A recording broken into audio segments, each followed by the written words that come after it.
Buenos días a las personas que van ingresando. En un momento vamos a dar inicio.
Formación continua especializada.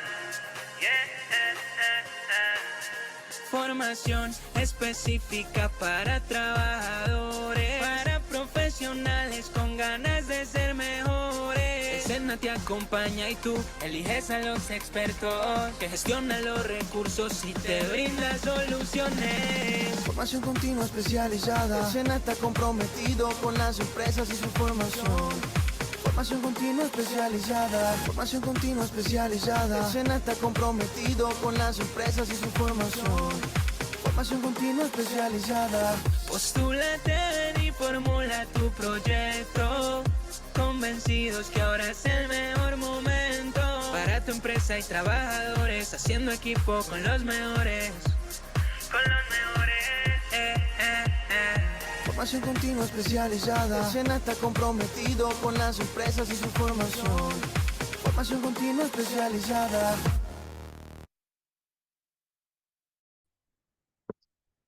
Buenos días a todos. Damos la bienvenida a esta segunda sesión el día de hoy del curso de aplicación de metodologías de moldeo científico para la optimización del proceso de inyección. Antes de iniciar, les recuerdo que el objetivo principal de estas sesiones sincrónicas es que podamos resolver dudas o inquietudes que ustedes hayan tenido durante la revisión de los contenidos temáticos en la plataforma de academia. Y segundo, dar una breve introducción a la segunda unidad temática que se abarcaría esta semana para que tengan un contexto de lo que van a ver en la plataforma. Entonces, antes de iniciar, quiero aprovechar nuevamente para dar un recorderis para aquellas personas que por algún motivo no pudieron ingresar a la sesión pasada de cómo se ingresa a la plataforma. Entonces, me dan un momento, comparto toda mi pantalla.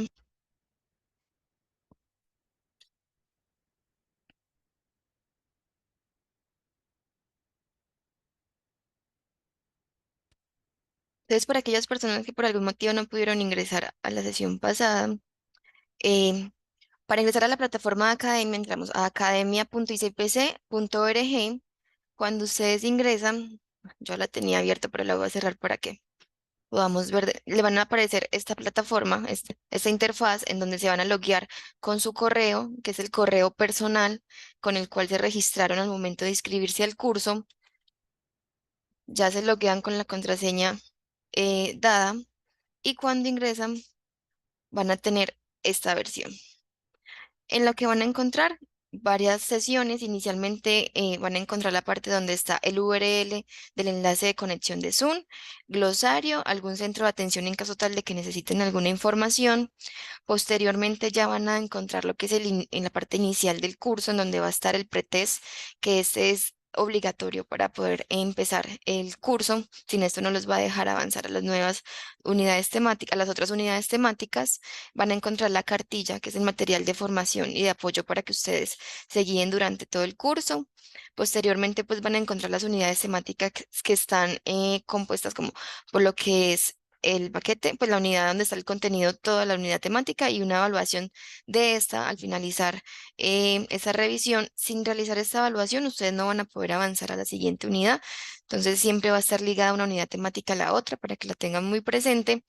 También van a encontrar la grabación de la sesión en caso tal de que por algún motivo por cosas de trabajo no puedan ingresar a esta parte, pues a estas sesiones. Van a poder aquí desatrasarse y ver qué se habló, si algunas preguntas pudieron ser las mismas que ustedes pudieron tener.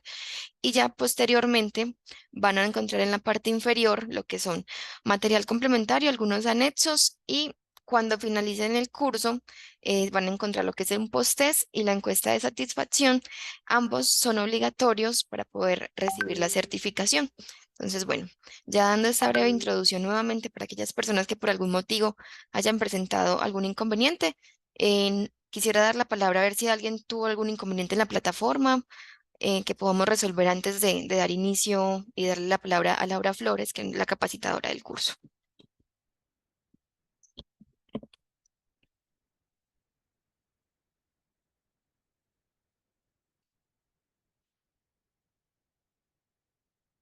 Entonces, si nadie tiene ninguna pregunta o inquietud respecto a cómo ingresar a la plataforma o si no ha tenido ningún inconveniente hasta el momento, entonces doy la bienvenida a Laura Flores, que es la capacitadora del curso. Bienvenida, Laura. Mil gracias. ¿Me confirman si ahí me están oyendo, por favor, Sí. correctamente? Ujú. Bueno, a todos bienvenidos. Muchísimas gracias por su tiempo y vamos a hacer el día de hoy nuestra segunda sesión de acompañamiento al curso asincrónico llamado Aplicación de Metodologías de Moldeo Científico para la Optimización del Proceso de Inyección. Como mi compañera Laura Toro lo mencionó, es importante que ustedes vayan trabajando la unidad temática que corresponde a cada semana para que todos pues podamos estar al tiempo y podamos ir avanzando todos juntos en pues en esta formación. Bien, entonces el día de hoy vamos a avanzar. Quiero hacer la introducción de lo que va a ser esta segunda unidad temática. La semana pasada nosotros trabajamos la unidad temática de principios del proceso de inyección de plásticos y esta semana ya nos vamos a adentrar en la parte de parametrización. Entonces vamos a hacer un repaso de cuáles son esos parámetros asociados al proceso de inyección. Este es un curso que ustedes lo van a ir viendo, va a ir siendo como cada unidad temática va a tener su componente básico y también un componente nuevo, pues van a encontrar ustedes esas herramientas de moldeo científico que van a estar en línea, pues que están en el material asincrónico. Em, y es muy importante nuevamente que cada uno vaya avanzando, ¿no? Son solamente 20 horas, por lo cual pues son solamente un par de horas, 3, 4 horas por semana máximo lo que le tenemos que dedicar al curso, pero sí es muy importante, por favor, que vayan avanzando para que podamos aprovechar estas sesiones. Los invito a que si tienen dudas puedan ir poniendo las sesiones en el chat. Aquí en el chat estoy pendiente de leer cualquier inquietud que ustedes puedan tener. Bien, vamos a arrancar entonces esta sesión. Hoy vamos a repasar nuevamente, este no es el objetivo de la hora que tenemos de acompañamiento semanal, no es hacer una clase magistral, sino que ustedes vean cuál es ese contenido sobre el cual tienen que hacer énfasis, que ustedes puedan identificar cuáles son esos contenidos que son relevantes y que son muy importantes. Entonces quiero, por favor, recomendarles que tenemos que salir de esta unidad temática sabiendo dos cosas básicas. Primero, cuáles son esos principales parámetros del proceso de inyección y cómo afecta el proceso de inyección los materiales plásticos. Entonces, vamos a hablar primero de la etapa de homogenización. La etapa de homogenización ocurre cuando nosotros cargamos la materia prima, cuando dosificamos la materia prima. Y esa etapa tiene varios parámetros que la controlan.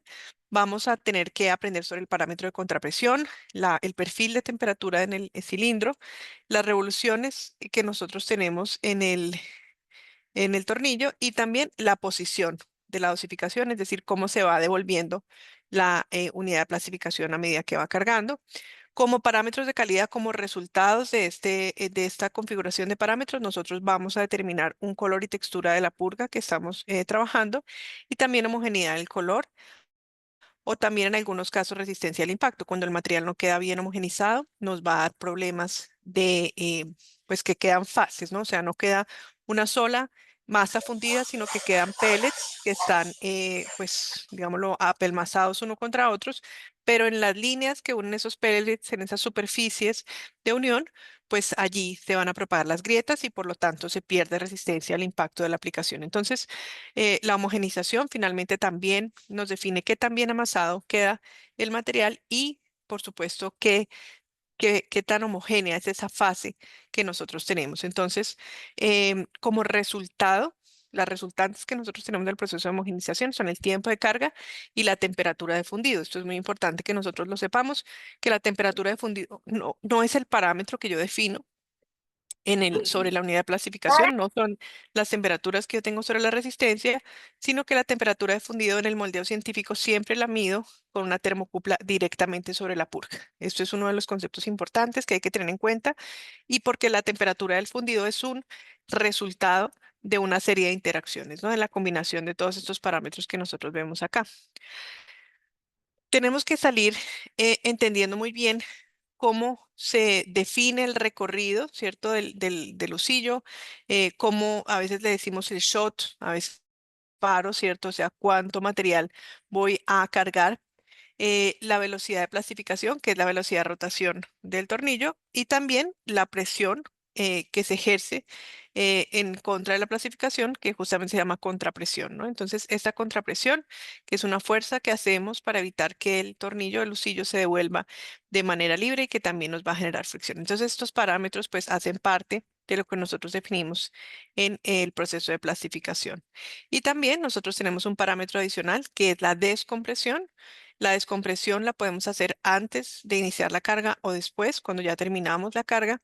Y esta descompresión básicamente sirve para evitar lo que comúnmente llamamos el babeo o pues que salga material fundido. Aquí muy importante que revisemos en los materiales de lectura. Ustedes van a encontrar la descompresión es un parámetro que hay que pues ponerlo muy poquito, 5 al 10% del diámetro del lucillo, no más, porque si usamos demasiada descompresión, lo que vamos a hacer es lo mismo que pasa en una jeringa, que vamos a aspirar aire del medio ambiente y vamos a, digámoslo, a generar burbujas dentro del fundido.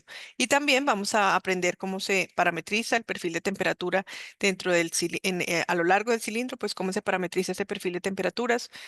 Hay diferentes tornillos, pero en general nosotros siempre trabajamos con tornillos de propósito universal en las inyectoras y en estos tornillos tenemos una parametrización ascendente, donde empieza más abajo la temperatura cerca a la tolva y va creciendo a medida que se acerca hacia la boquilla o pues al canal caliente, dependiendo de lo que nosotros tengamos allí. Acá, importante, también vamos a aprender en esta unidad temática cómo determinar el parámetro de dosificación o cómo determinar ese tiro, ese disparo que nosotros vamos a tener. Y para eso es importante que conozcamos el parámetro que se llama la densidad corregida a la temperatura del proceso. ¿Por qué? Porque nosotros tenemos una densidad corregida que es pues diferente a la densidad que nosotros tenemos a temperatura ambiente, ¿cierto? Nosotros estamos trabajando con la densidad del material en el estado fundido. Entonces, ese parámetro que ustedes lo ven en esta tabla, pues va a ser el que nos ayude a encontrar ese parámetro de carga en la dosificación. Acá también, entonces, vemos cómo se determina el recorrido, cómo se determina el disparo. Esa es una ecuación que siempre tenemos que tener a la mano. 4.000 por el peso de todo el disparo. Este disparo incluye canales fríos si tenemos y todas las cavidades, ¿no? Entonces, de esa manera caracterizamos pues el disparo que nosotros tenemos, dividido pi por el diámetro al cuadrado por la densidad corregida. La densidad corregida es la que vimos en la tabla anterior. De esta manera nosotros nos aproximamos a saber pues cuánto es lo que nosotros podemos tener en el disparo. Y acá nosotros vamos a tener, pues dependiendo del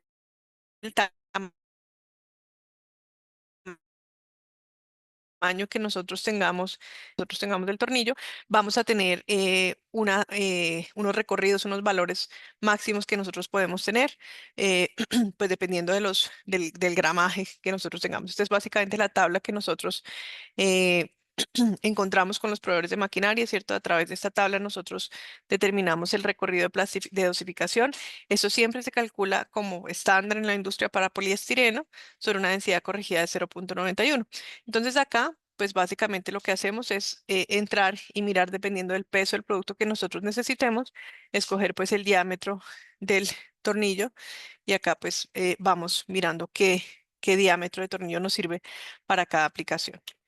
Eh, Vamos a ver también acerca del punto de conmutación. El punto de conmutación es el cambio en el régimen entre llenado volumétrico y llenado gravimétrico.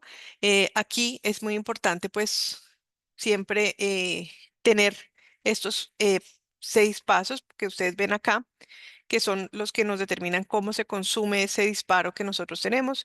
Entonces tenemos que calcular el recorrido del lucillo, o sea, todo el disparo que nosotros vimos en la ecuación anterior. A eso adicionamos lo que se llama el colchón másico, que es, como lo dicen las lecturas, pues el tamaño que nosotros tenemos de masa frente al lucillo y que evita que choque el cilindro contra el lucillo. Adicionamos lo que queramos meter de descompresión, que como les decía, un 5 o un 10% del diámetro del lucillo. Y lo anterior, pues, es la posición final, ¿cierto? Entonces, uno de los objetivos de esa unidad temática en los que tenemos que trabajar es en poder hacer este cálculo. Aquí los invito, pues, a que se familiaricen si hay personas que no lo han hecho para, pues, conocer cómo se determina esto. Y, pues, restar el recorrido del lucillo para obtener el llenado volumétrico y de esta manera obtenemos el punto de conmutación. El resto es el llenado gravimétrico. Entonces, de esta manera es que nosotros vamos a poder ajustar el punto de conmutación. El cojín es un parámetro muy importante para control de calidad y como les mencionaba también proteger físicamente del choque el material que nosotros estamos dosificando. es peligroso que se consuma totalmente. Nosotros nunca debemos trabajar sin cojín porque pues finalmente vamos a tener un material que puede que no esté llenando, o sea, nos acaba el material, puede que no haya llenado, no sabemos, ¿cierto? Pero también porque puede que nos quede faltando material para la segunda inyección, para el llenado gravimétrico. Y si se aumenta, pues si trabajamos con un cojín que sea demasiado grande, puede pasar que nosotros tengamos un peligro de descomposición del material que se degrade, que esté pues con materiales sensibles térmicamente. Una información importante que nosotros tenemos que tener en cuenta cuando seleccionamos la máquina con la que vamos a montar un molde, es que nosotros siempre nos debemos encontrar entre 1 y 3 diámetros en el tamaño del disparo. Ese es el rango ideal pues, para nosotros trabajar. Entonces, por ejemplo, si tenemos un fusillo que es de 50 milímetros, nosotros la dosificación, esa fórmula que nos da 4000 por W, ¿cierto? Esa fórmula debe estar entre 1 y 3 diámetros. Eso es lo ideal, que el disparo esté entre 50 y 150 milímetros. ¿Por qué? Porque si nosotros trabajamos muy atrás, de pronto pues vamos a ver en la siguiente diapositiva, podemos generar aspiración de aire o también se nos puede demorar demasiado la carga. Y si trabajamos por debajo, o sea, si estamos aquí en el rango pues por debajo de este 1 diámetro, realmente la máquina no ha arrancado cuando ya le toca frenar, o sea, es demasiado difícil mantener las posiciones y dosificar porque el rango de movimiento es muy pequeño y puede que el control que podemos ejercer sea preciso. Entonces, lo ideal es que trabajemos entre 1 y 3 diámetros. Si nosotros pues tenemos un exceso de dosificación, como lo mencionaba aquí, pues podemos generar un atrapamiento de aire y ese aire pues se puede devolver y generarnos acá zonas donde vamos a tener aire atrapado. Entonces, por eso no nos gusta trabajar por encima de 4 diámetros. También vamos a ver cómo se relaciona la velocidad de rotación, las RPMs que nosotros llamamos, con algo que se llama la velocidad tangencial. Y la velocidad tangencial es un parámetro que es importante para encontrar la tasa de corte a la cual está sometido el material. Entre más grande el lucillo, entre más diámetro tenga el tornillo, más velocidad tangencial se va a ejercer y más corte o más cizalladura se va a ejercer sobre el material, por lo tanto mayor degradación. Es muy importante que nosotros trabajemos con la velocidad apropiada tanto para el diámetro de cilindro que estamos, perdón, el diámetro de lucillo que estamos trabajando, como para el material. Entre más grande el diámetro del lucillo, más peligroso las RPMs. Entre más sensible al corte del material, pues también más cuidado nos toca tener de no exceder esas RPMs que nos van a generar esa cizalladura, ¿cierto? Entonces es muy importante esto también que lo tengamos claro y que a veces pues cuando pasamos un molde de una máquina a la otra y cambiamos de diámetro del lucillo, nos toca también ajustar esas RPMs. Si la velocidad tangencial, si las RPM se aumentan, vamos a tener mayor cizallamiento, por lo tanto mayor exigencia térmica del material y también más desgaste. Y si se disminuye, pues vamos a alargar el tiempo de ciclo y puede que si disminuimos esas RPMs en exceso, vayamos a tener problemas de homogenización. Acá una gráfica que ustedes van a encontrar que nos permite encontrar esa velocidad máxima de rotación que nosotros podemos tener de acuerdo al material y de acuerdo también al diámetro del lucillo que nosotros tenemos. Entonces acá nosotros podemos ver pues algunos materiales semicristalinos, polietileno y polipropileno.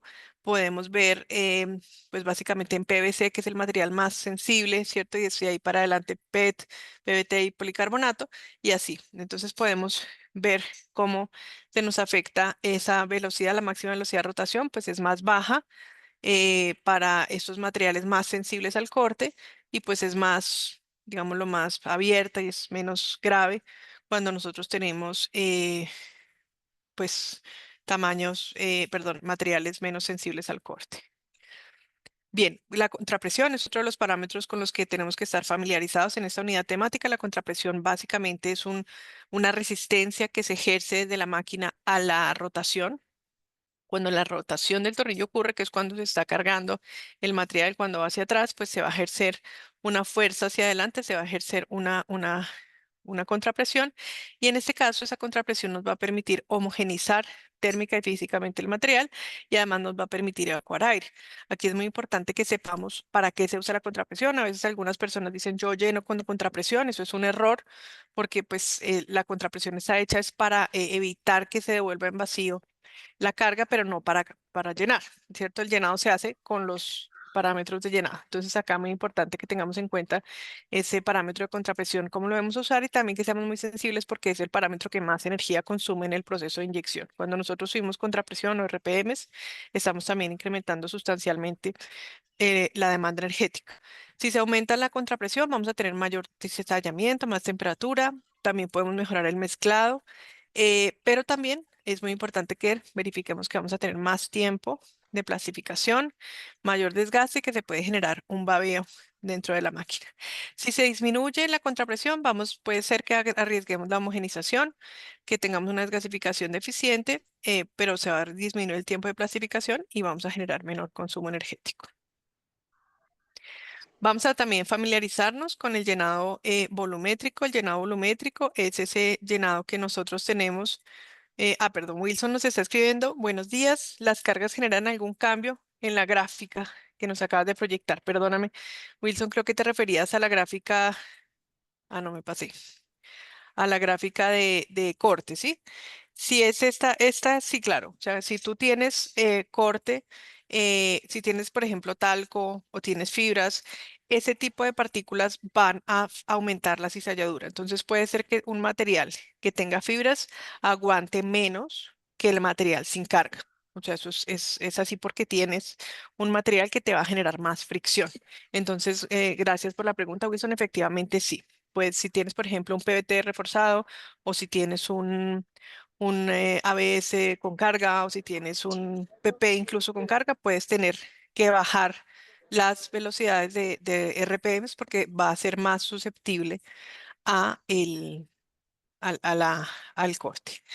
Eh, Listo. Cualquier pregunta que tengan, entonces pues me la pueden ir haciendo por este medio. Bien, entonces el llenado gravimétrico, perdón, me pasé. Llenado volumétrico es otro que vamos a ver y que es muy importante que todos nos familiaricemos. Con el llenado volumétrico vamos a hacer un llenado parcial hasta el 95%, o sea, más o menos de la cavidad la vamos a llenar con el llenado volumétrico. Va a estar dominado por la velocidad, muy importante. Nosotros llenamos con velocidad y ponemos un límite de presión. No llenamos con presión, sino llenamos con velocidad. Esto también es muy importante que nos quede muy claro en esta semana. La velocidad de inyección es básicamente el parámetro que determina el avance de la unidad de plastificación y lo que nosotros ponemos es un límite de presión. Cuando la máquina llega a ese límite de presión, frena y baja la velocidad. Determinamos también la posición. Si nosotros vamos a trabajar con rampas o con diferentes velocidades de llenado, pues vamos a tener diferentes posiciones. Y la conmutación que nos va a definir el cambio de régimen entre llenado volumétrico y gravimétrico. Como parámetros de calidad tenemos pues ese llenado parcial del producto y posibles esfuerzos residuales o alabeos que se puedan presentar. Un concepto que es muy importante siempre tener es que nosotros nunca llenamos el 100% del producto en esta fase. O sea, en el primer llenado no puede quedar completamente lleno el producto porque si no, no va a caber, pues físicamente no hay espacio para que se haga la segunda inyección. Y al hacer el sostenimiento, pues va a quedar el material embutido y nos va a generar tensiones residuales o va a torcer el producto. Entonces, importante que nosotros hagamos este llenado cuidando la, cuidando dejar ese espacio, ¿cierto? Por eso, siempre que nosotros terminamos llenado volumétrico y no hacemos el llenado gravimétrico, debe quedar incompleto el llenado del producto. ¿Qué vemos nosotros acá? Pues la cota real, que es la posición real donde nosotros tenemos la unidad de clasificación en cada momento y la presión real que se va construyendo a medida que se va generando el llenado. Em, y en el llenado gravimétrico, o pues que también se llama sostenimiento o pospresión, nosotros terminamos de llenar, pero además damos acabados al producto. Nosotros vamos a dar la calidad subdimensional, la calidad superficial, vamos a sacar los rechupes que se presenten, pero muy, muy importante, vamos a controlar las contracciones. El producto, pues por supuesto, a medida que se va solidificando, va a ir contrayéndose, va a ir disminuyendo su tamaño y para que el producto pueda quedar de las dimensiones que están especificadas, es importante que nosotros podamos ejercer sostenimiento, que podamos hacer esta segunda inyección para que entre un poco más de material y el producto compense esa contracción volumétrica que tuvo durante la solidificación. Ese es el objetivo que nosotros tenemos en el sostenimiento. Eh, Estefanía nos está preguntando la contrapresión, ¿con qué parámetro lo identificamos en la máquina? ¿Con RPM, es decir, la velocidad del oscillo? No, Estefanía, cuando tú parametrizas la carga, cuando parametrizas la dosificación, vas a encontrar un parámetro que se llama contrapresión. En inglés se dice back pressure, a veces le decimos back, el back, por ejemplo. Esa contrapresión es un parámetro independiente. Oyes, a veces de pronto en tus máquinas las puedes ver, hay unas máquinas que no está en el tablero digital, sino que está como un manómetro atrás en la máquina. Entonces revisa dónde queda, pero siempre es un parámetro independiente. Oyes, Estefanía, muchas gracias.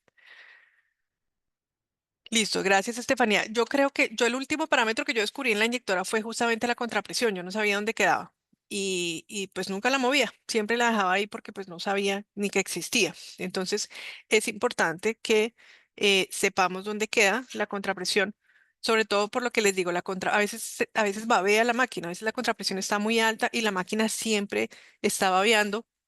Incluso a veces tenemos fugas de material que hacen que el material se salga de la boquilla y nos emplaste las resistencias y eso es por un exceso de contrapresión, ¿no?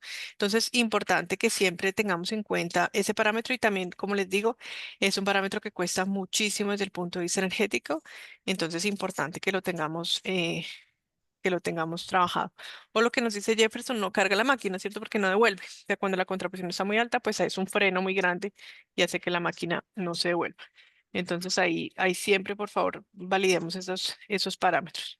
Vamos a ver, nosotros tenemos 14 parámetros de inyección que es importante que tengamos bajo control. Entonces, pues eso lo encuentran en la unidad temática y es importante que nos familiaricemos y sepamos para qué sirve cada una de, de esas, cada uno de esos parámetros. Listo. Bueno, ¿y cuál es la resultante pues de este proceso de llenado gravimétrico, el sostenimiento? La calidad dimensional y la apariencia, ¿cierto? O sea, yo miro que hice un buen trabajo de sostenimiento porque pues tengo buenas dimensiones de producto y también apariencia. Cuando yo, por ejemplo, tengo problemas de que el producto se tuerce o de que el producto está saliendo pues fuera de dimensiones, no toco el tiempo de enfriamiento, sino toco esto. Es muy importante porque a veces todos tendemos a aumentar tiempo de enfriamiento para solucionar cualquier problema dimensional, cuando realmente lo que hay que solucionar, aumentar es el tiempo de sostenimiento, no el tiempo de enfriamiento.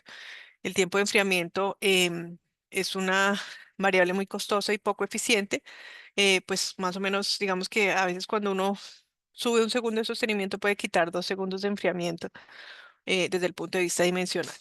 Y el cojín, que es la resultante, la posición final que nosotros tenemos y que siempre, como les digo, tiene que ser más que cero, un parámetro de referencia es que sea el 5 al 10% del diámetro del tornillo, así como la descompresión. O sea, si tenemos un tornillo de 40, pues el cojín debe estar entre 2 y 4 milímetros. Bien. Mm, perdón, perdón, aquí creo que la embarré. Me está diciendo Alex.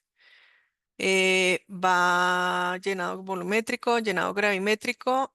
Tienes velocidad, presión y tiempo. Sí, señor, tienes toda la razón. Les pido disculpas. Acá es velocidad, presión y tiempo de sostenimiento. ¿Listo? No posición. Acá voy a corregir para que nos queden las memorias que efectivamente me equivoqué yo. Aquí esto es tiempo de sostenimiento. Muchas gracias. Menos mal, te diste cuenta, Alex. Muchas gracias. Listo. Aquí importante, bueno, hay otra cosa importante que les quiero decir. La velocidad siempre en el sostenimiento tiene que ser muy baja. Esta es una fase que es muy crítica para la parte dimensional, pero donde también muy fácilmente nosotros podemos sobreempacar y sobrellenar. Si bien el tiempo de sostenimiento siempre es favorable, tener buen tiempo de sostenimiento, tanto la presión como la velocidad pueden ser contraproducentes para la parte dimensional. Entonces, sobre todo si tenemos mucha presión de inyección, nosotros podemos tener pues problemas de sobreempacado. Es recomendable que trabajemos con una presión en máximo del 80% de la presión de inyección y que vaya bajando. A medida que va solidificando el material, ya no requerimos tanta presión, podemos empezar 80, 70, 60% de la presión de inyección y así ir bajando la presión de sostenimiento para que no se vaya a torcer el producto, para que no se vaya a sobreempacar. También, gracias, porque cuando nosotros tenemos una velocidad muy alta pasa lo mismo. Entonces les recomiendo siempre que nosotros trabajemos con una presión, como les digo, descendente, siempre menor a la presión de inyección y la velocidad tiene que ser también muy, muy lenta. Muchas gracias. Listo. Espérame que me está... Rodrigo nos está preguntando, algunas personas manejan el cojín asociado al tamaño del disparo. Siempre la recomendación es dependiendo del tamaño del tornillo. ¿Oyes por qué? Porque nosotros tenemos un tornillo, pues que dependiendo de qué tan grande sea, va a poder frenar más o menos. El cojín siempre tiene que ser mínimo. El cojín es un material de sacrificio, es un material que va a desgastarse y que va a degradarse, entonces, y siempre va a ir a la segunda, a la siguiente pieza. Entonces, queremos que sea lo más pequeño posible. Eh, Aquí 10% del tamaño de disparo si está por debajo del 50% de la carrera máxima de carga. Incluso un poco menos, diría yo, Rodrigo, porque si estás 50% de la carrera máxima de carga, pues estás preciso, digamos, como en esa, eh, tienes que estar entre 1 y 3 diámetros, ¿no? Para estar en el punto óptimo y puedes trabajar siempre con el menor cojín. Si la máquina está un poquito desgastada, pues más bien nos vamos hacia el rango más alto y si no, pues tratamos de trabajar con el menor cojín posible. Listo. Mm, bien, perdón, aquí que dice no, espera que para poder pasar de página me toca aquí. Listo. Y el enfriamiento residual, que aquí nos quedó siempre. Ah, sí. Bueno, el enfriamiento residual que va a ser el, pues el tiempo que nosotros tenemos al final de la fase, después de la fase de sostenimiento, ese enfriamiento residual, pues por supuesto no debe superar el enfriamiento, ¿cierto? El tiempo de enfriamiento residual no debe, perdón, superar el tiempo de carga. ¿Por qué? Porque el tiempo de ciclo no debe estar determinado por la máquina, sino por el producto, por el molde. Es el molde el que determina el tiempo de ciclo y no la máquina. Eso es bien importante cuando nosotros parametricemos. Por eso, nosotros no tenemos que tener una máquina donde tengamos que irnos hasta atrás para poder dosificar, sino que tenemos que estar entre 1 y 3 diámetros. ¿Para qué? Para que nosotros logremos cargar durante el tiempo de enfriamiento, ¿cierto? El tiempo de enfriamiento, pues es proporcional al cuadrado del espesor de pared y pues entre más gordo el producto, entre más grueso el producto, también sube exponencialmente el tiempo que nosotros requerimos de enfriamiento. Nosotros básicamente aquí controlamos la calidad dimensional, eso quiere decir pues qué tan grande o qué tan pequeño nos queda el producto y controlamos también la temperatura de expulsión. Una recomendación es que nosotros siempre debemos expulsar al HDT, o sea, la temperatura eso se llama Heat Deflection Temperature, la temperatura a la cual el producto se empieza a pandear porque pues ya en este punto digamos que ha alcanzado la estabilidad dimensional. A veces nosotros tenemos ciclos de enfriamiento exageradamente largos y creemos que es normal, por ejemplo, que uno pueda tocar la pieza con la mano cuando sale del molde. Eso no es así.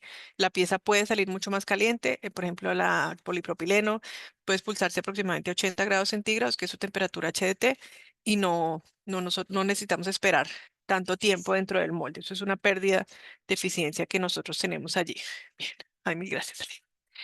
Bien, bueno, ya la siguiente fase, lo siguiente que va a ver ustedes en esta unidad temática es cómo el proceso de inyección afecta los materiales plásticos. Nosotros tenemos tres grandes, digamos, parámetros, tres grandes determinantes en cómo se comporta esa relación entre proceso y material, que tienen que ver con la tasa de corte que ejerce el proceso, la fluidez, que es básicamente qué tanto puede reaccionar o cómo se comporta ese material frente al proceso, y la contracción, ¿cierto? O sea, qué tanto va a cambiar de tamaño dependiendo del producto que nosotros tenemos.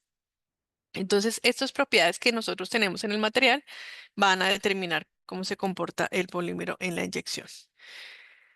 Nosotros tenemos pues acá, esto creo que no se alcanza a ver la animación que está acá. Nosotros tenemos pues un material que tiene un adelgazamiento del corte, perdón, voy a ver si lo podemos ver acá. Eh, Ahí me dicen si están viendo el video que tenemos. Ay, acá nosotros tenemos Sí, la veo. muchas gracias. Vamos a ver aquí, por ejemplo, si nosotros ponemos muy suavemente en una salsa de tomate una pelotica sin ningún corte, si la ponemos pues así solamente, digamos, ¿cierto? Como poniéndola, posicionándola de esa manera, pues fíjense ustedes que no se hunde. Pero si la lanzamos de manera violenta, si nosotros lanzamos esa pelotita con una velocidad, es decir, con una tasa de corte, él sí penetra la salsa de tomate. ¿Sí la ven? Eso es pues lo que quería que vieran en este video. Ese fenómeno se llama adelgazamiento al corte, ¿cierto? Shear thinning en inglés. Y básicamente lo que nos muestra es que cuando nosotros tenemos tasas de corte muy bajas, el material tiende a comportarse como un material de alta viscosidad, pero si lo cizallamos mucho, si ejercemos altas tasas de corte, vamos a tener un material que se adelgaza, un material que pierde viscosidad. Y esto pues es una propiedad muy importante que nos permite a nosotros también, pues, digamos, trabajar con menor consumo de energía. Entonces siempre podemos hacer uso de esa ventaja que tienen los materiales plásticos, que es la ventaja de adelgazamiento del corte. Vamos a ver también en la unidad temática algo sobre el índice de fluidez, ¿cierto? Que es un parámetro muy importante, em, que es el índice de fluidez que nosotros tenemos pues uno de los indicadores que nosotros tenemos en el material, y vamos a ver las tasas de corte que tenemos en diferentes procesos. En general, en inyección, nosotros podemos trabajar tasas de corte que son muy bajas, pero también tasas de corte que ya son de las más altas que podemos tener en el proceso. De pronto en pared delgada, por ejemplo, estamos trabajando tasas de corte muy, muy altas porque tenemos que inyectar muy rápido para que el material no se solidifique. Bueno. Y acá, pues digamos que dependiendo de dónde nosotros trabajemos, si trabajamos eh, a bajas tasas de corte, el material va a ser muy viscoso, y si trabajamos a altas tasas de corte, el material se va a adelgazar al corte, ¿no? Va a ser mucho, mucho menos viscoso. También durante esta unidad temática vamos a hablar de cómo se comporta el material y de qué hace sobre el material cada una de estas etapas del proceso de inyección. En el proceso de llenado, nosotros vamos a generar orientación de las moléculas dentro de la cavidad. Durante el sostenimiento o pospresión, vamos a generar la compensación del volumen específico. Si se nos va la mano con pospresión y si metemos mucho material, también vamos a generar una generación de esfuerzos residuales acá. Durante el enfriamiento, las moléculas se ordenan dependiendo de cuánto calor residual les queda, cuánta energía libre les queda. A veces nosotros vamos a tener, por ejemplo, una pieza que sale muy caliente porque es muy gorda, porque tiene acumulación de masa en algunas partes, y entonces vemos que después de que sale, la pieza todavía se sigue recogiendo porque ocurre lo que se llama la postcristalización, ¿cierto? O sea, se siguen contrayendo las moléculas. Y también si nosotros tenemos pues una expulsión de pronto, bien sea con que el material esté muy caliente y lo partamos o lo perforemos durante el proceso de expulsión, también podemos tener pues zonas de fractura debido a que haya altas tensiones residuales, bien sea porque hacemos la expulsión muy, muy rápido, o porque generamos perforaciones o porque se atrapa, ¿no? Durante la expulsión se atrapa el producto al macho. Muy importante que nosotros sepamos que a pesar de que la pieza puede verse igual por fuera, cuando nosotros cambiamos parámetros de inyección, vamos a cambiar totalmente la microestructura, o sea, cómo se conforman por dentro las moléculas de plástico. Nosotros no lo percibimos, por supuesto, a simple vista, pero si miráramos en microscopio podríamos ver, por ejemplo, que podemos tener diferentes grados de cristalinidad y podemos tener diferentes orientaciones. ¿Qué determina que el material tenga más cristalinidad o que tenga más orientación? Primero, la cristalinidad depende de que tenga yo energía para producir esos cristales, es decir, que no solidifique muy rápido, que yo permita que haya pues tiempo para esa generación de cristales. Entonces, temperaturas de molde más altas, por ejemplo, si quedan machos muy calientes, ahí se van a formar más cristales. Si, por ejemplo, tengo temperaturas más altas de entrada, también eso me va a favorecer la cristalización. Y de otro lado, si yo tengo gradientes muy altos de temperatura, es decir, caliento mucho y enfrío mucho, pues ahí tengo un gradiente muy alto de temperatura, y ahí voy a lograr menos cristalinidad, o sea, un material más amorfo, ¿no? Entonces, fíjense cómo, dependiendo de los diferentes parámetros, yo puedo afectar esa formación de cristales, pero también, dependiendo de la velocidad a la que yo inyecte, puedo tener más o menos orientación. Por supuesto, entre más rápido inyecte, más orientación tiendo a tener. También que sepamos siempre que nosotros dentro de las piezas, siempre, eso siempre va a pasar, vamos a tener una distribución de temperatura porque siempre al lado del molde se solidifica el material más rápido y en el centro del molde siempre va a quedar una cantidad de calor residual.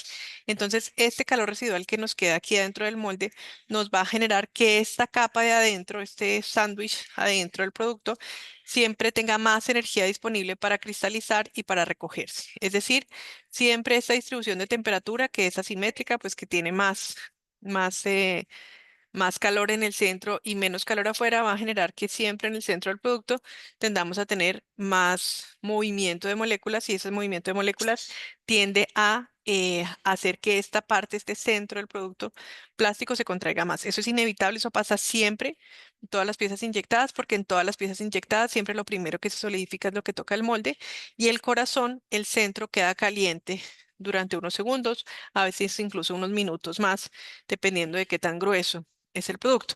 Entonces, con esto, pues, ¿qué es lo que pasa? Que nosotros vamos a tener, si nosotros pensamos que este es el producto, este es el espesor del producto, esta es la temperatura del molde, la temperatura externa, la temperatura, pues, del producto va a ser mínima en el exterior y máxima en el centro. Si nosotros pensamos que cada una de estas capas se puede contraer de manera independiente, lo que va a pasar es que la capa que tiene más energía, la capa que tiene más temperatura siempre se va a contraer más y va a tender a jalar a las capas de al lado. Entonces, en la medida en que jala las capas del lado, pues nos va a generar una distribución de esfuerzos donde tengo una eh, em, tensión, o sea, la capa del centro está tensionada y las capas de los bordes están comprimidas. ¿Listo? Entonces, esto es muy importante que lo sepamos. Es un estado de esfuerzos que se va a presentar siempre y que pues dependiendo, digamos, de qué tan simétrico sea el enfriamiento, puede ser, puede darme origen a lo que llamamos el ala B, que es que la pieza se tuerce para un lado del producto, que es algo que vamos a ver a continuación. Entonces, pues solamente para reforzar, siempre el sándwich, la parte interna del producto se va a contraer más y al contraerse me va a generar un estado de esfuerzos que es de tensión en el centro y de compresión en los bordes. En la medida en que el calor no sale simétricamente del producto, sino, por ejemplo, tengo una hembra muy bien refrigerada y un macho mal refrigerado, lo que va a pasar es que queda una simetría en esta distribución de esfuerzos. Es decir, queda más eh, compresión para un lado que para otro. Y en la medida en que haya una desbalance en esa distribución de esfuerzos, la pieza va a tender a torcerse, ¿cierto? O sea, cuando nosotros vemos que hay una pieza que se pandea cuando sale del molde es porque normalmente se pandea hacia el lado más caliente. Nos está mostrando cuál es el lado más caliente que tenemos en el molde. Importante también que estudiemos la parte de contracción, o sea, que la contracción pues básicamente es una respuesta natural del material a esa organización. Siempre el material cuando está más frío va a tender a ocupar menos espacio, eso quiere decir que va a tener menos volumen específico y que se va a estar contrayendo, pero es muy importante que estudiemos pues cuál es esa medida de contracción y cuándo encontramos ese punto en el cual debemos por calidad controlar la contracción. Esto pues es básicamente las diferentes etapas del tamaño del producto. Hay una norma que es la DIN 16901 que nos determina que la contracción, pues que es esa de contracción que se nos genera desde el momento en el que nosotros trabajamos la pieza hasta que han pasado 16 horas, pues es la que nosotros vamos a determinar en los parámetros de calidad.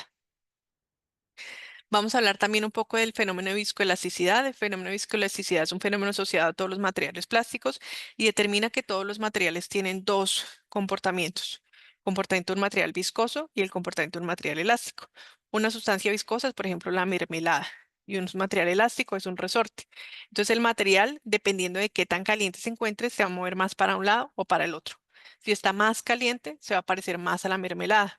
Si está más frío, se va a parecer más al resorte, ¿cierto? O el cauchito, por ejemplo, cuando yo jalo un caucho y lo suelto, un cauchito de esos de amarrar flores o de amarrar papel. Este cauchito, pues cuando yo lo suelto, él trata de volverse a su estado original, ¿cierto?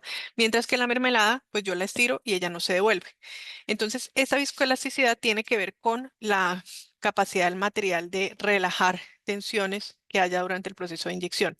En la medida en que yo trabaje el material más caliente, el material se va a comportar más como la mermelada y no va a tratar de volverse como el caucho. Sí, pero si yo trabajo el material a bajas temperaturas de procesamiento, el material va a tratar de devolverse y ahí es donde yo voy a tener, pues a veces, por ejemplo, tensiones residuales o algunos otros problemas que puedo tener de, pues como de desbalance de esa parte dimensional del producto. Entonces, siempre que tengo necesidad de aliviar tensiones, voy a tratar de trabajar a temperaturas de proceso más altas para poder parecerme más a la mermelada. Acá, durante el llenado también se va a producir un proceso de orientación. Ese proceso de orientación tiene que ver con pues, la forma del perfil de llenado del canal que estoy trabajando, el canal de inyección o de la cavidad. Y esto pues es se llama una distribución de perfil de velocidades de pistón, donde tengo pues una velocidad que es máxima hacia el centro del producto y una velocidad cercana a cero en la pared del molde, ¿cierto? Entonces siempre va a tender a tener este perfil de pistón, donde pues nuevamente hay más orientación y más corte en estas zonas, ¿cierto? En las zonas cercanas a la pared que en el centro. Esto es muy importante también que lo sepamos porque aquí se determinan la formación de unas capas y de unos esfuerzos residuales que me pueden torcer el producto también. Entonces voy a tender a tener más corte en las zonas donde el producto trata de desprenderse de la pared. Voy a tender a tener más cizalladura en estas capas que son las capas donde la velocidad trata de vencerse, donde yo trato de despegar esa partícula que está en velocidad cero aquí en el molde. Acá nuevamente, pues yo puedo tener varias orientaciones dependiendo de la velocidad o dependiendo de cómo esté el material en ese centro del pistón. Acá yo puedo tener, por ejemplo, un producto semicristalino orientado o también puedo tener un producto amorfo que esté orientado. Y dentro de la cavidad siempre voy a tener un flujo como este, un flujo de fuente en el cual el material entra, la partícula plástica toca el aire que está dentro del molde. Al tocar el aire que está dentro del molde se enfría y empieza a frenarse y empieza a viajar hacia la pared del molde. Y cuando toca la pared del molde se solidifica y va empezando esa historia de piezas solidificadas, de capas o de partículas solidificadas, van a ir dejando una pared solidificada, una pared que puede incluso llegar a obstaculizar cuando es muy grande. Si esa pared es muy gorda, me puede incluso empezar a cerrar el canal, ¿cierto? O sea, cuando estoy inyectando muy lento, lo que va a pasar es que se solidifica muchísima piel y el tamaño efectivo que me queda para llenar el canal es muy pequeño. Y entonces ahí puedo yo tener obstrucciones o incluso puede ser tan lenta la inyección que ya del todo se solidifique el canal y ya no pueda meter más material. Pero cuando yo tengo esa piel muy gorda, básicamente lo que va a pasar es que voy a tener que generar más cizalladura para poder pasar el material porque el material va a tratar de trabajar con más velocidad, o sea, va a pasar, recordemos por la ecuación de continuidad, que entre más pequeño el canal por el cual tengo que pasar una corriente de material, pues más velocidad va a necesitar el material para poder mantener el caudal, ¿cierto? Porque pues el caudal va a seguir pasando por la presión que viene empujando detrás. Entonces, acá esto es lo que me pasa y lo que voy a generar durante este llenado. Y pues acá entonces lo que va a pasar es que a medida que se va, si no hay capa, si no hay piel solidificada, tengo un perfil como este. A medida que se va solidificando la piel, voy a tener un perfil un poco más narizón, si nos lo imaginamos de esta manera. Acá cuando ya hay mucha piel solidificada, voy a tener un máximo de velocidad más alto en el centro y pues más capa de piel pegada, ¿cierto? Entonces acá, como ustedes lo ven, a medida que se va solidificando la piel, se va aumentando la velocidad en el centro y por lo tanto también se van aumentando las tasas de corte o los esfuerzos de desprendimiento. Este es a la velocidad más alta, veo un esfuerzo de desprendimiento muy alto y ese esfuerzo de desprendimiento me genera unas tasas de corte muy altas acá, unos pues esfuerzos de corte muy altos y con esto también se me generan tensiones residuales durante el llenado.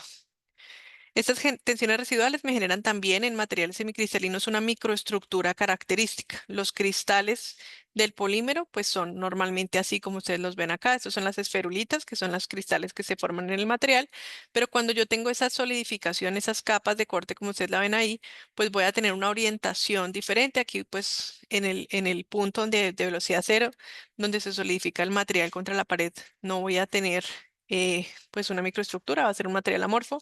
Acá voy a encontrar una orientación de las esferulitas en la dirección donde se me forma ese punto. Aquí voy a tener una zona de transición y aquí sí voy a tener pues las esferulitas convencionales que tengo. Entonces, esto es importante que lo veamos porque es la zona de influencia que vamos a tener en el material. Bien, si tienen preguntas, no se les olvide que todavía pues nos quedan 10 minuticos. Estamos aquí en el chat. Todo esto pues igual nuevamente es para solamente introducir lo que vamos a ver en la sesión de esta semana.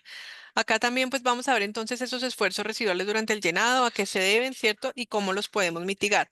Esos esfuerzos residuales durante el llenado que me generan esta capa de estrés, los puedo mitigar incrementando temperatura de fundido, ¿cierto? Para que la piel que se me forma no sea tan alta durante el llenado, incrementando la temperatura de molde con el mismo propósito. Podemos a veces reducir la velocidad de llenado, pues dependiendo de cómo es el recorrido. La presión de sostenimiento, de empaquetamiento también me pueden generar esas tensiones residuales o también pues usar más puntos de inyección, o sea, no tratar de llenar una longitud tan larga con un solo punto de inyección. La longitud de inyección máxima que yo puedo llenar con un punto va a ser más o menos 250 veces el espesor del producto. Eso es lo que es recomendable llenar con inyección convencional. Y acá pues vamos a ver estas son unas simulaciones que trabajamos nosotros con el ITM hace algunos años donde vemos pues básicamente cuáles son los esfuerzos residuales que nos quedan dependiendo de los parámetros de inyección que nosotros trabajamos. Entonces, cuando trabajamos a una velocidad muy alta, debido a que no se solidifica el material, tenemos menores esfuerzos residuales. Cuando trabajamos una velocidad de inyección baja, genera mucho tiempo llenado, se nos suben los esfuerzos residuales. Cuando nosotros trabajamos una presión de sostenimiento baja, pues son menos esfuerzos residuales y cuando subimos la presión de sostenimiento, se notan muchísimo los esfuerzos residuales como ustedes lo ven. Este es uno de los parámetros más delicados, o sea, si subimos la presión de sostenimiento, inmediatamente se van a subir las tensiones residuales dentro del producto. Esto es bien delicado porque nos puede generar daño, fractura o que el producto sencillamente aguante menos, que venga precargado, está pretensionado y cuando yo lo dejo caer, se parte. La temperatura muy alta, pues me va a generar alivio de tensiones. La temperatura de procesamiento más baja me va a generar más tensiones residuales. Y en el molde voy a tener, pues, voy a tender a tener menos, un poco menos, aquí lo vemos en la escala, no es tan claro en la figura, pero en la escala sí se ve que tiendo a tener menos tensiones residuales con una temperatura más alta, pero pues claramente digamos que la temperatura, por ejemplo, de fundido es mucho más determinante a la hora de trabajar esos esfuerzos residuales. Bien, tenemos algunas preguntas. Ah, bueno, pero sí quedan grabadas las sesiones virtuales. Sí, sí quedan grabadas todas las sesiones y cada una de estas sesiones que estamos nosotros haciendo acá se pueden consultar otra vez si ustedes quieren para, pues, mientras están leyendo el material de consulta o si en algún momento no pueden asistir a la sesión de los lunes, pues pueden ver y ponerse al día. Es muy importante, por favor, que no se dejen colgar con las semanas porque pues cada semana vamos a estar hablando de un tema diferente. Bien, esto es el contenido que van a encontrar ustedes en el curso de esta semana. No sé si alguien tiene alguna pregunta. Jefferson nos dice que tenemos que tener en cuenta si es pared gruesa o delgada. Claro, o sea, 250 veces el espesor, ¿no? O sea, si tienes un espesor de 1 milímetro, pues van a ser 25 centímetros, pues lo que puedes inyectar con un punto. Si tienes un espesor de 2, van a ser 50 centímetros. John nos pregunta si las memorias se pueden descargar, Laura Toro. Sí, ¿cierto? Todo está. Al finalizar el curso, las memorias se compartirán. Mientras tanto, en la plataforma quedan subidas todas las grabaciones en cada sesión, en cada unidad temática hay una parte donde dice grabación, donde ustedes pueden consultarlas nuevamente. Una pregunta. Recuerden, sí. Ujú, sí, dale. Nosotros inyectamos, pero también hacemos inyección y extrusión en la misma máquina. ¿Qué tan recomendable es eso? Pues las piezas grandes de llenado nos toca ayudarle con extrusión para poder digamos, solidificar la pieza y que no se nos comience a decapar. ¿Sí es aconsejable? Pues digamos que técnicamente vas a tener otro tipo de producto, ¿no? No sería un proceso inyectado, pues sino sería seguramente una pieza que, si te entiendo bien, la haces por capas, como que vas llenando con el cordón de la inyectora del producto, o cómo es. No, lo que pasa es que la dimensión no me da y entonces para el empaque nos toca pues ayudarle con extrusión. Y luego que extruya, o sea, se llena el molde y ahí sí va el disparo de inyección para que o sea, compacte. Mm, ok, te entiendo. Pues ahí tienes otro proceso, ¿no? No es este que describimos acá. Es un proceso, pues digamos que pues te puede generar otras características. Este tipo de procesos normalmente van a ser procesos donde tienes una presolidificación, ¿no? Tienes otro tipo de orientación, pero pues digamos que si te funciona para tu producto, pues no hay ningún inconveniente, ¿no? Lo que pasa es que pues no necesariamente va a ser el proceso de Pero inyección se comporta muy igual porque nosotros le hacemos pruebas de resistencia mecánica, de elongación y sí se y ve si te que aguanta. es casi el Ujú. mismo comportamiento más o menos. Ah, ok. Lo que pasa Ah, es que depende del enfriamiento, de la pieza se puede comenzar a decapar, o sea, no se genera las capas, o sea, usted las puede rasgar las capas en un accesorio, digámoslo así, mm, en un sí, sí, porque producto. imagino Entonces que te queda, ujú, toca que es te quede. muy pendiente con, con el enfriamiento, tener muy presente esa variable y muy controlada Ujú. para que se compacte de tal manera que no genere desprendimiento de material. Ah, ok. Jefferson y Alex nos están hablando de pronto de que tú estás teniendo intrusión, ¿no? Intrusión, que eso es esa primera fase que tú haces, que llenas, pues, digamos, sin molde y después llenas con molde. Sí, pues Ujú. ahí digamos que eso es un proceso un poco más específico, pero pues nuevamente, digamos que pues algunas de las cosas que vimos ahorita te sirven por lo menos para la parte de parametrización de la carga, Y ¿no? En este caso. es muy bueno estos cursos porque igual aprende uno muchísimo, o sea, del Sí. comportamiento del material, que es lo más importante. A veces Ujú. pasa uno por alto ese comportamiento y ahí donde Sí. generan los errores. Sí, de acuerdo, Miriam. Yo creo que una de las cosas, uno de los errores que uno comete al inyectar es que uno ve la pieza llena y cree que hizo un buen trabajo y no necesariamente es así. Aquí, como lo vimos, nosotros podemos tener por dentro piezas totalmente diferentes. O sea, por dentro el material es totalmente diferente, está organizado diferente. Hay un material que viene más estresado que el otro y nosotros lo vemos lleno y creemos que quedó bien, ¿no? O sea, o lo mismo a mí me ha pasado que hay plantas donde voy y me dicen, no, la segunda inyección eso no sirve para nada. Sí, llenamos solamente con la primera y pues con la primera inyección se generan, perdón, unos picos de presión gigantes y no se puede controlar la contracción del producto. Entonces es muy importante que sepamos para qué sirve cada una de las etapas del proceso y que sepamos sobre todo cuando tenemos un problema con cuál de esas variables es que corregimos el problema, ¿cierto? Porque a veces nos inventamos, a veces subimos temperatura o subimos tiempo de enfriamiento y por allá creemos que con eso solucionamos y resulta que no le estamos pegando a la variable que es. Entonces es importante que nos volvamos más independientes y estemos más empoderados con ese tipo de variables. Bueno, entonces a todos recomendarles por favor que ya estamos en la segunda semana. Recuerden pues que nosotros vamos a trabajar cerca de 6, 8 semanas en el curso, entonces les recomiendo muchísimo juicio de que vayan haciendo sus cursos, sus videos. Si tienen inquietudes sobre este contenido, pues bienvenidos la semana entrante, el lunes nos volvemos a encontrar. Recuerden también que este curso lo certifica el SENA. Pero para poder certificarse es importante tener el curso completo, todas las actividades completas. Entonces, en caso de que no puedan asistir un lunes, pues no hay problema, pueden ver la grabación, pero sí toca que hagan todas las actividades para que la plataforma los vaya avanzando y se puedan certificar. Espero que les haya servido el curso de hoy. Les agradezco muchísimo a todos su presencia, a Laura Toro, quien es nuestra monitora, también todo el trabajo que ha venido haciendo para darnos el soporte. Eh, Jefferson nos pregunta, ¿la primera etapa de inyección tiene que ser más rápida que las últimas? Depende, Jefferson, depende porque a veces hay productos que te piden donde tienes un punto de inyección muy estrecho que te puede marcar. Entonces, pues, digamos que pues en esa llenado volumétrico, tú lo puedes parametrizar como necesites para que puedas llenar. Pues depende mucho del molde. Si tienen más preguntas, también nos pueden mandar a través de Laura sus inquietudes a lo largo, a medida que vayan avanzando.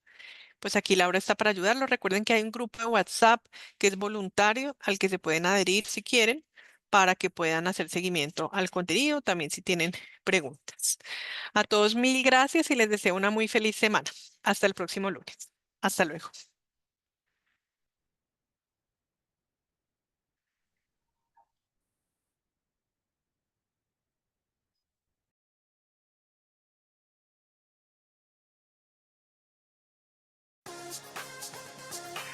Formación continua especializada.